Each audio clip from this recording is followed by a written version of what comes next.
12가지 주님의 위대한 질문 시리즈 마지막 시간에 주시는 하나님 말씀은 창세기 18장 9절에서 15절의 말씀입니다. 구약성경 20면이 되겠습니다. 구약성경 제20면 창세기 18장 9절에서 15절의 말씀을 봉독할 때 살아계신 하나님의 음성을 들으실 수 있기를 바랍니다. 그들이 아브라함에게 이르되 네 아내 사라가 어디 있느냐 대답하되 장막에 있나이다. 그가 이르시되 내년 이맘때 내가 반드시 네게로 돌아오리니 네 아내 사라에게 아들이 있으리라 하시니 사라가 그 뒤 장막 문에서 들었더라. 아브라함과 사라는 나이가 많아 늙었고 사라에게는 여성의 생리가 끊어졌는지라. 사라가 속으로 웃고 이르되 내가 노쇠하였고 내 주인도 늙었으니 내게 무슨 즐거움이 있으리요? 여호와께서 아브라함에게 이르시되 사라가 왜 웃으며 이르기를 내가 늙었거늘 어떻게 아들을 낳으리요 하느냐? 여호와께 능하지 못한 일이 있겠느냐? 기한이 이를 때 내가 네게로 돌아오리니 사라에게 아들이 있으리라. 사라가 두려워서 부인하여 이르되 내가 웃지 아니하였나이다. 이르시되 아니라 네가 웃었느니라. 아멘. 10년이 넘은 사건이지만 2003년도에 대구 지하철 화재 사고를 기억하실 겁니다. 이미 고인이 된 주부 김모 씨는 사고 당일 오전 6살짜리 그리고 4살짜리 두 아들을 유치원에 데려다주고 지하철로 회사에 출근을 하는 중이었습니다. 남편이 직장 생활을 하고 있었지만은 한 푼이라도 가게에 보탬이 되기 위해서 어린아이들을 유치원에 맡기고 학습지 교사로 맞벌이에 나선 겁니다. 지하철 안에서 처음으로 남편에게 전화를 했습니다. 여보, 지금 지하철인데 거의 사무실에 도착했어. 저녁밥 맛있게 준비해 놓을 테니 오늘 빨리 들어오세요. 그런데 잠시 후 아내에게서 다시 다급한 전화가 왔습니다. 아내는 남편에게 절규하듯이 부르짖었습니다. 여보, 불이 났는데 문이 안 열려. 숨을 못 쉬겠어요. 살려주세요. 살려줘요. 잠시 침묵이 흐른 후 아내와 남편과 나눈 마지막 대화는 이것이었습니다. 여보, 사랑해요. 애들이 보고 싶어.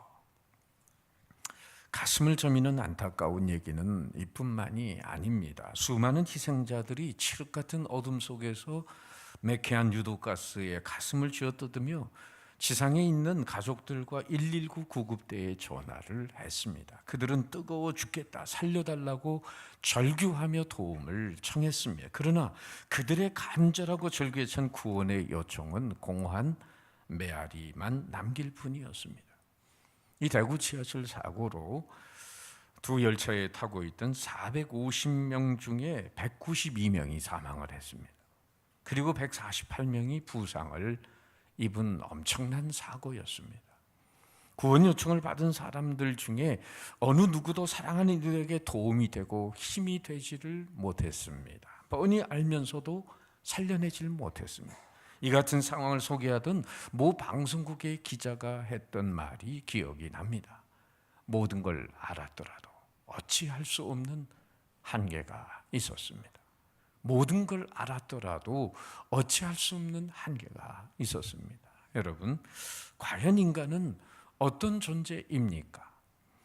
오늘을 사는 이 세상은 인간 만능을 찬양합니다. 달나라와 화성에 사람을 태운 우주선을 보냅니다. 하늘에 띄운 인공위성을 통해 전 세계의 소식을 한순간에 알 수가 있습니다.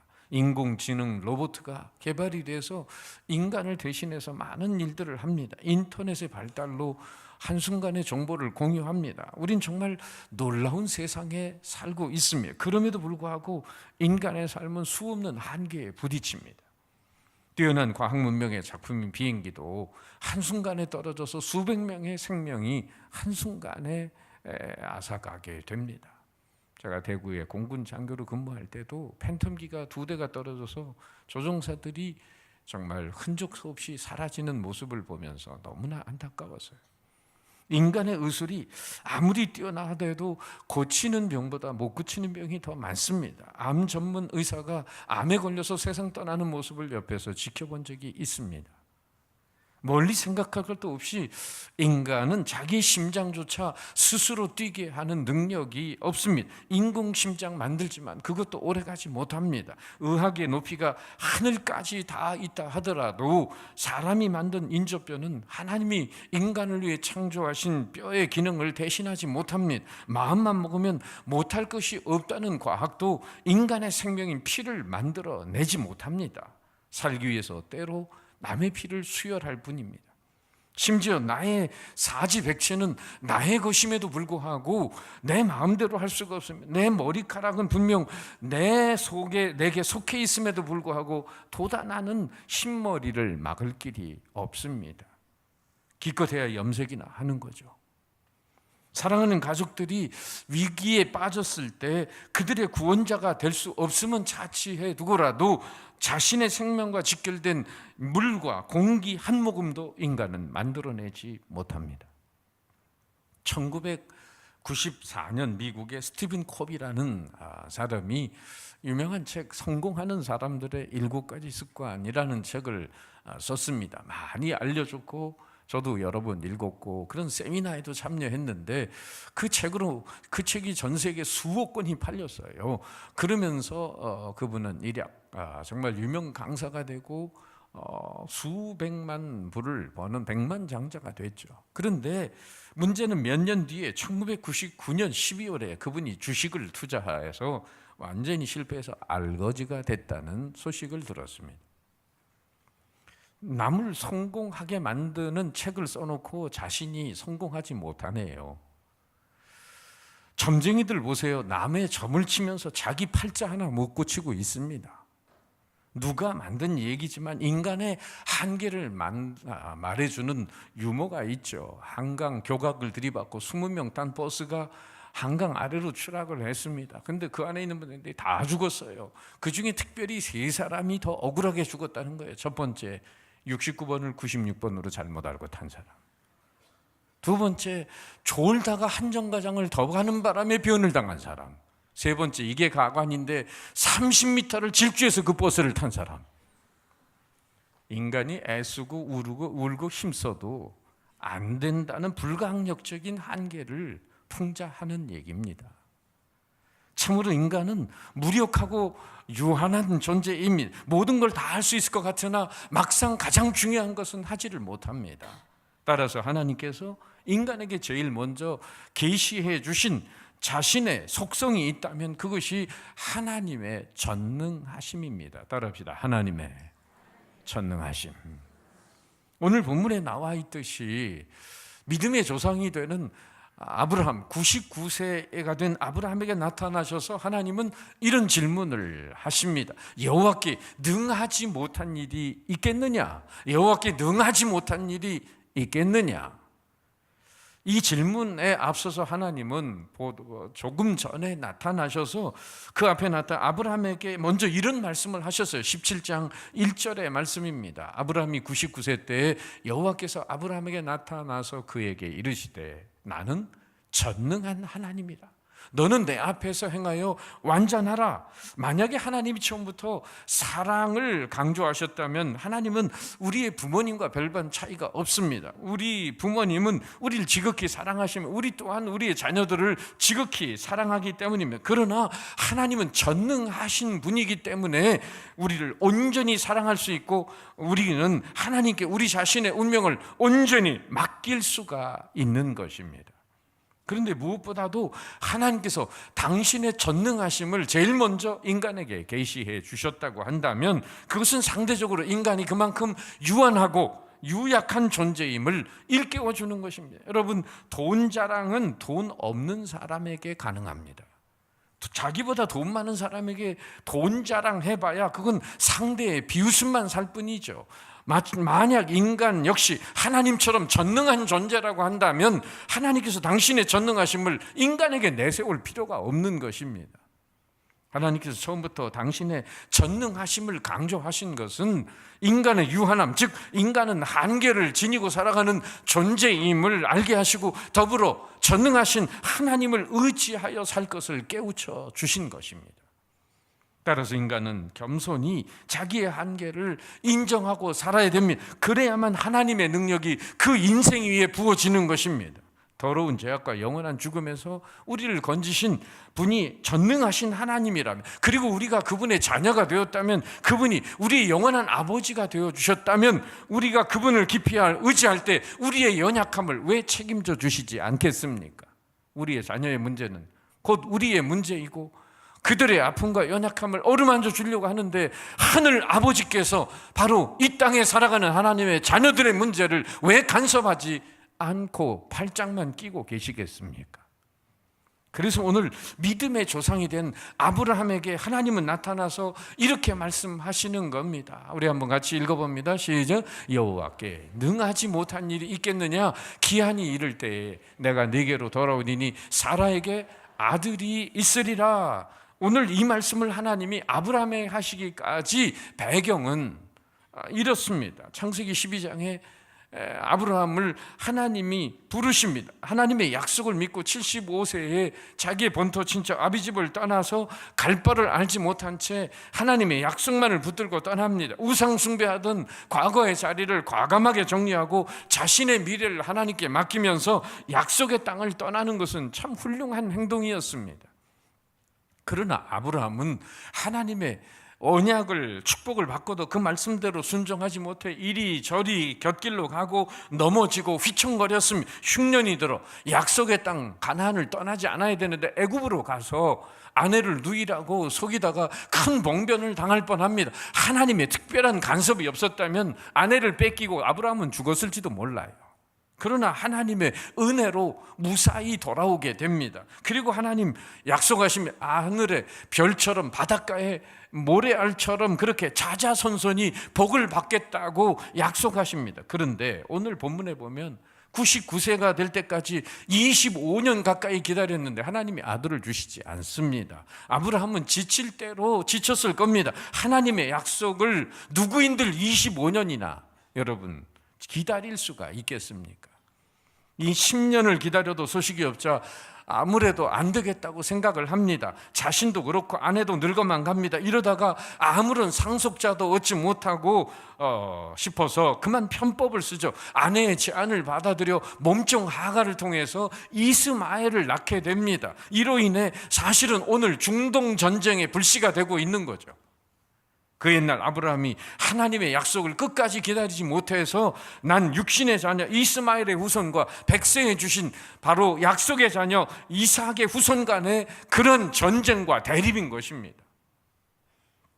이래저래 아브라함은 하나님의 언약의 축복을 받고도 그대로 믿고 온전히 따르지 못해 그 믿음이 흔들흔들함으로 하나님께 실망을 안겨드렸습니다. 이 일 후에 하나님과 아브라함 사이에 자그마치 13년이라는 공백이 생깁니다.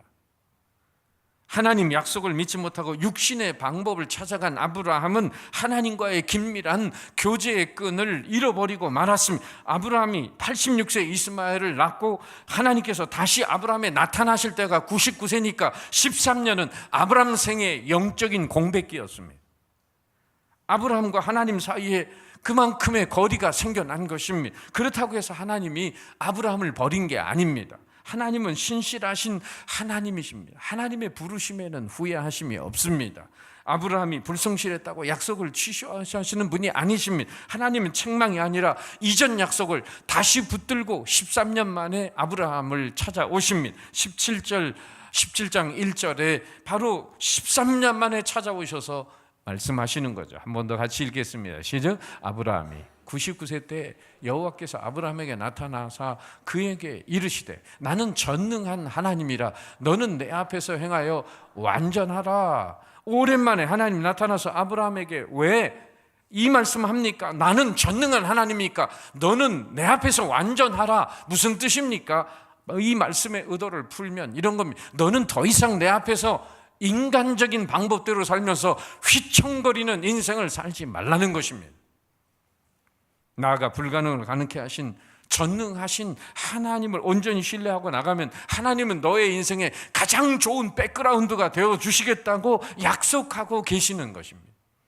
아울러 17장 4절 5절의 말씀처럼 열국의 아비가 되고 모든 믿는 자의 조상이 되겠다고 말씀해 주십니다. 우리 함께 더 읽어봅니다. 시작. 보라, 내 언약이 너와 함께 있으니 너는 여러 민족의 아버지가 될지라. 이제 후로는 내 이름을 아브라함이라 하지 아니하고 아브라함이라 하리니 이는 내가 너를 여러 민족의 아버지가 되게 함이니라. 아브라함뿐만 아니라 아브라함 안에 사라래도 15절 이하에 17장 15절 이하에 보면 그 이름도 열국의 어미가 된다는 뜻에서 사라라고 바꾸어 주십니다. 그리고 새로 태어날 아이의 이름을 웃음이라는 뜻에서 이삭이라고 지어 주십니다. 이와 같이 하나님은 절망하고 죄책감 속에 살던 부부에게 새로운 비전을 보여주십니다. 그럼에도 불구하고 아브라함은 여전히 하나님의 약속을 신뢰하지 못합니다. 17장 17절 18절을 보세요. 아브라함이 엎드려 웃으며 마음속으로 이르되 100세 된 사람이 어찌 자식을 낳을까? 사라는 90세니 어찌 출산하리요 하고 아브라함이 이에 하나님께 아뢰되 이스마엘이나 하나님 앞에 살기를 원하나이다. 아브라함의 믿음이 얼마나 소심하게 위축되어 있는지를 발견합니다. 하나님, 저는 허황된 기대를 하지 않습니다. 기대가 컸던 만큼 아픔도 크네요. 기왕해 주신 이스마엘이라는 아들이 있으니 이 아들이나 크게 하고 이 아들을 통해서 큰 민족을 이루어 주세요. 아브라함 계속해서 자기의 방법을 하나님이 인증해 주기를 요구합니다. 하나님은 그러나 일관되게 당신의 약속을 수행하십니다. 하나님의 능력은 인간의 불가능과 만날 때 그 빛을 발휘하게 됩니다. 아브라함의 불신은 하나님에 대한 불신 이전에 인간적인 가망성에 대한 불신이었어요. 17장 19절에 하나님이 다시 재확인을 이렇게 해주십니다. 하나님이 이르시되 아니라 네 아내 사라가 네게 아들을 낳으리니 너는 그 이름을 이삭이라 하라. 내가 그와 내 언약을 세우리니 그의 후손에게 영원한 언약이 되리라. 그리고 나서 18장에 와서 아브라함은 부지 중에 천사 셋을 극진히 영접을 합니다. 그런데 그 천사 중에 한 분이 아브라함에게 이런 놀라운 소식을 알려주는 거예요. 18장 10절 본문입니다. 그가 이르되 내년 이맘때 내가 반드시 내게로 돌아오리니 네 아내 사라에게 아들이 있으리라. 그런데 그 말을 들은 아브라함의 아내 사라의 반응이 무엇입니까? 사라가 속으로 웃고 이르되 내가 노쇠하였고 내 주인도 늙었으니 내가 무슨 즐거움이 있으리요? 이미 체념한 사람들처럼 생각합니다. 여기에서 아브라함과 사라의 불신앙이 발견됩니다. 아브라함이나 사라나 세상적인 지식이 오히려 그들의 믿음을 약화시켰습니다. 나이가 많다는 이유를 들어서 하나님의 능력을 제한하고 말았던 거죠. 한 노인이 대학가에서 전도를 하고 있었어요. 그런데 대부분 젊은이들이 그 노인을 피하고 있었는데 한 젊은이가 다가오더니 이런 질문을 하는 거예요. 할아버지는 아직도 예수가 물로 포도주를 만들었다는 말도 안 되는 그 기적을 믿으십니까? 그때 그 할아버지는 학생에게 말하기를 학생 원한다면 예수님이 물로 포도주를 만드는 대신 포도주를 물로 만드는 것도 내가 보여줄 수 있지. 그거 당장 보여주세요. 그래? 그러면 먼저 이 길 건너 저 마을에 가서 사람들에게 집시 스미스라고 하는 사람을 아냐고 물어보게. 그러면 온 마을 사람들이 고개를 흔들던 악명 높은 깡패와 알코올 중독자임을 모두가 자네에게 증거할 것일세. 그는 하루도 한 시간도 술 없이는 살 수 없었던 그런 불량자 인생을 살았던 사람이라네. 그런데 지금 그 사람은 술이 아니라 물만 먹고 살지, 물만 먹어도 정말 술이 주는 기쁨과 비교할 수 없는 기쁨을 누리고 너무나 행복하게 살고 있다네. 바로 그 사람이 자네 앞에 서 있는 나야. 예수가 행한 기적이지. 그러면서 그는 이 말을 덧붙이며 그는 지금도 물을 포도주로 만드시기도 하고 포도주를 물로도 만드시고 계시다네. 할렐루야. 집시 스미스라는 전도자의 이야기입니다.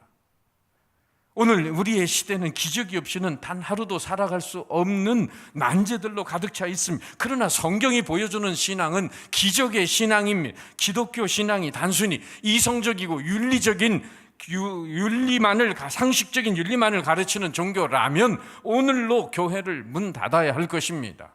왜냐하면 이성과 상식을 위해서 여러분이 교회에 오시는 것은 시간 낭비에 불과하기 때문입니다. 그러나 성경의 기독교는 이성과 상식을 존중하지만 이성과 상식을 초월해서 이성과 상식이 해결할 수 없었던 문제들에 대해서 해답을 제시합니다. 그래서 기독교는 복음입니다.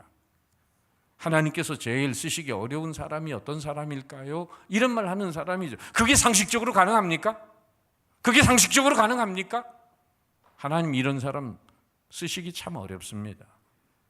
옛날에 제갈공명이 불화살을 가지고 밤에 싸워서 이기려고 했는데 그날따라 비가 오는 바람에 이 화전에서 실패하고 말았습니다. 그래서 그가 남긴 유명한 얘기가 우리가 잘 아는 지인인사 대천명이라는 거죠. 인간이 최선을 다하고 하늘의 도움을, 하늘의 명을 기다려야 된다. 그러니까 그 얘기는 인간이 아무리 최선을 다해도 그것만 가지고는 안 된다는 얘기죠.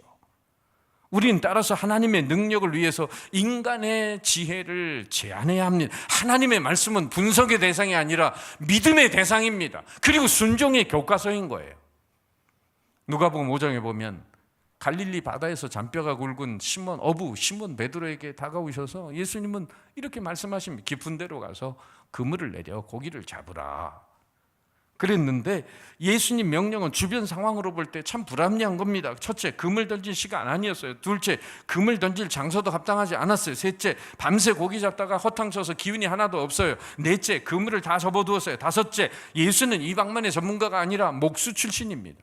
그러면 여기에 시간적인 불합리, 장소적인 불합리, 신체적인 불합리, 경험적인 불합리까지 있습니다. 어찌 보면 고기 잡는 전문가에게 비전문가가 명령을 내린 거죠. 마치 공자 앞에서 문자 쓴 거고 요즘 표현으로 말하면 포크레인 앞에서 부삽두고 있는 거죠. 그런데 베드로는 군소리 없이 순종합니다. 누가복음 5장 5절 밤이 새도록 수고하였으되 잡은 것이 없지만은 말씀에 의지하여 내가 그물을 내리리이다. 이성을 초월한 믿음의 순종이었습니다. 그리고 그 결과는 그물이 찢어질 정도로 고기를 잡았습니다. 여러분, 하나님의 말씀이 현실이며 권능임을 믿으시기를 바랍니다.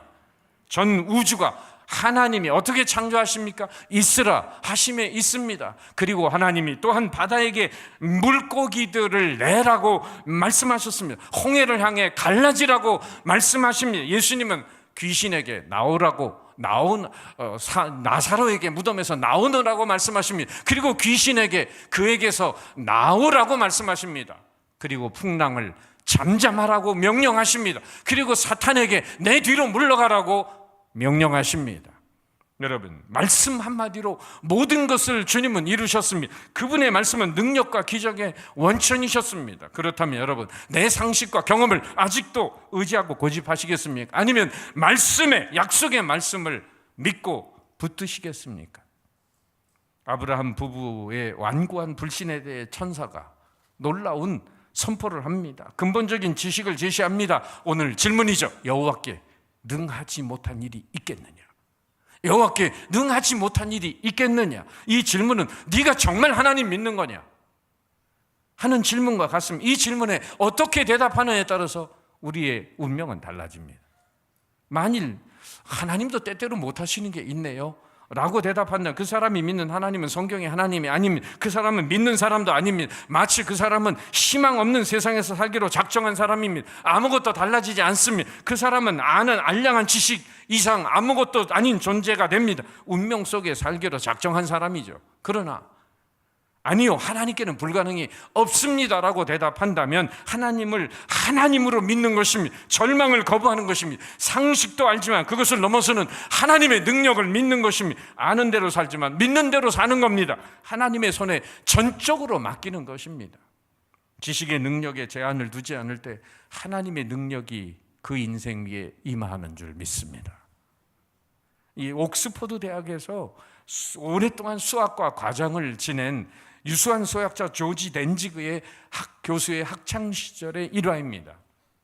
수학 과목 기말고사 때문에 밤새도록 공부한 다음에 아침에 늦잠을 잔 거예요. 시험 시간에 늦었습니다. 헐레벌떡 뛰어가지고 이 수학 시험에 들어왔는데 늦었지만 시험지에 있는 시험 문제를 풀고 나서 보너스로 칠판에 써놓은 그 세 문제를 풀려고 하는데 시간이 모자랐어요. 그래서 교수님 죄송합니다. 제가 시간이 모자릅니다. 더 앉아서 제가 이 문제를 풀어도 될까요? 그럼 교수님은 괜찮아. 그거 자네 방으로 가져가서 풀고 나중에 가져와.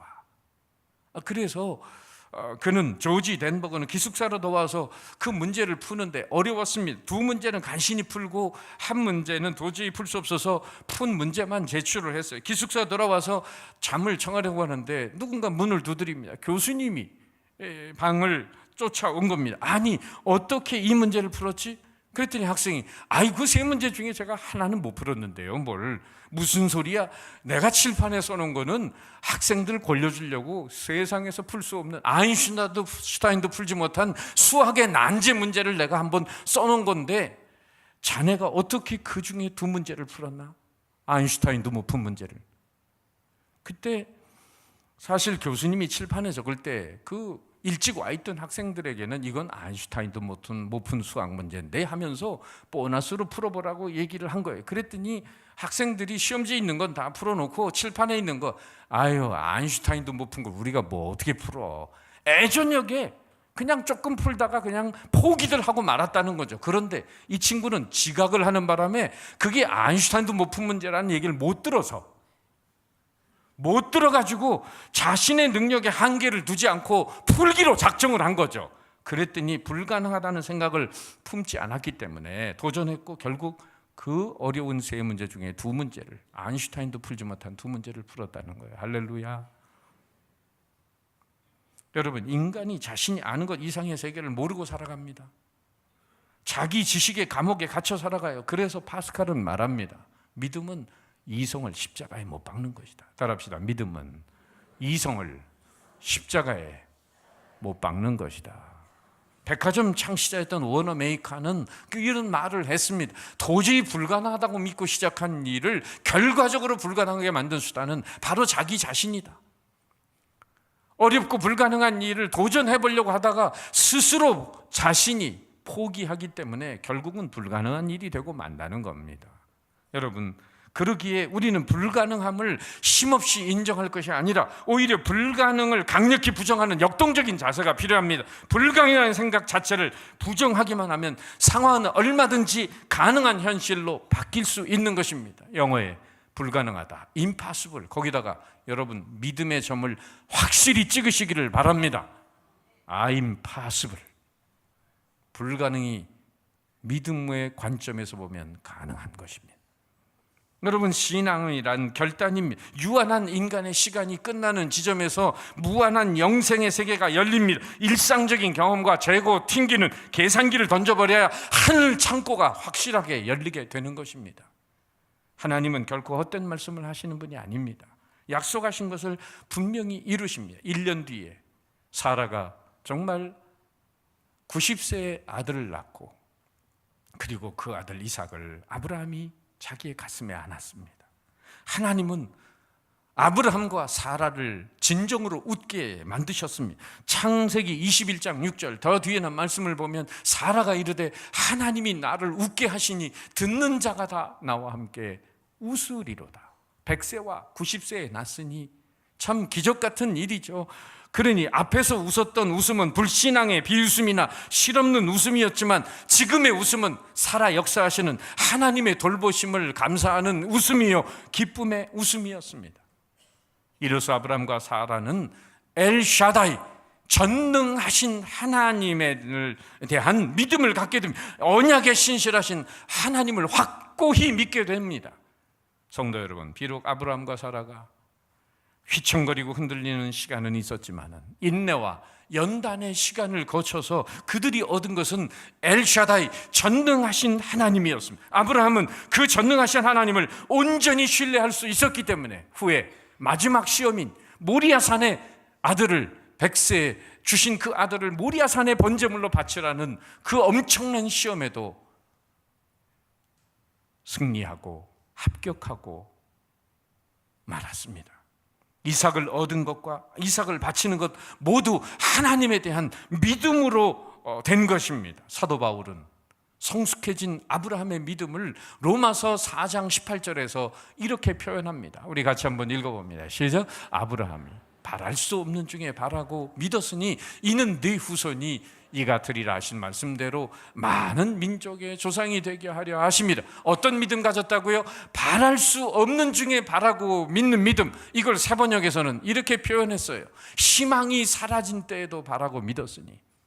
오늘 여러분들이 생각할 때 참 끝났다, 절망이다, 소망이 더 이상 없다라고 생각하는 현실이 여러분의 삶 속에 맴돌고 있습니까? 아브라함의 믿음은 희망이 사라진 때에도 바라고 믿었다고 하는 것입니다. 바로 그것은 달리 말하면 불가능을 가능케 하시는 전능하신 하나님을 믿는 믿음입니다. 신학적으로는 초월적인 하나님을 믿었다는 거예요. 나와 함께 하시고 나의 삶의 고난에 동참하시는 사랑의 내재적인 하나님만이 아니라 바로 인간의 생각과 합리적인 사고를 초월해서 역사하시는 전능하신 하나님을 자기의 하나님으로 믿었다는 사실입니다. 그래서 오늘 하나님은 이 땅에 살아가는 당신의 선택받은 백성들이 입술로는 매주일 예배를 드리면서 사도신경으로 이런 고백을 하죠. 나는 전능하신 아버지 하나님, 천지의 창조주를 믿습니다. 이런 고백을 하면서도 삶의 자리에서는 하나님 믿는 것 같지 않고 오히려 약속의 말씀에 대해 의심하고 불안하고 흔들리고 나약함 속에 사는 인생들에게 이 질문을 통해 아브라함과 같은 온전한 믿음을 갖기를 원하십니다. 여호와께 능하지 못한 일이 있겠느냐? 여호와께 능하지 못한 일이 있겠느냐? 나는 전능한 하나님이라. 너는 내 앞에서 행하여 완전하라.